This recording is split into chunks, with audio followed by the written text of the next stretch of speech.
The new Yota phone hit stores in Russia this week. Yota Devices Chief Executive Officer Vlad Martynov explained to RBTH what are the advantages of the new dual-screen smartphone designed by Russian engineers.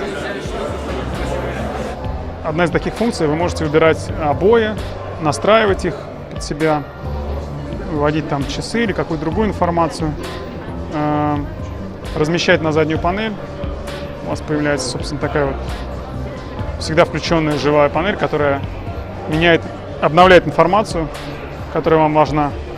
Дальше приложение очень важное — это Twitter, который показывает вам, можете разместить его на заднюю панель, и который покажет всю вашу ленту.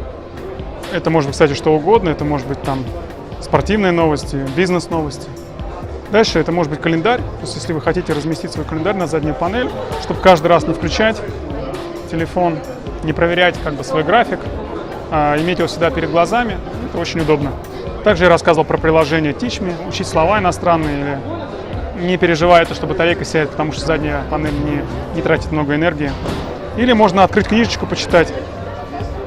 Еще интересная, конечно, фишка — это когда можно разместить имидж на заднюю панель, который после разрядки батарейки все равно будет изображаться.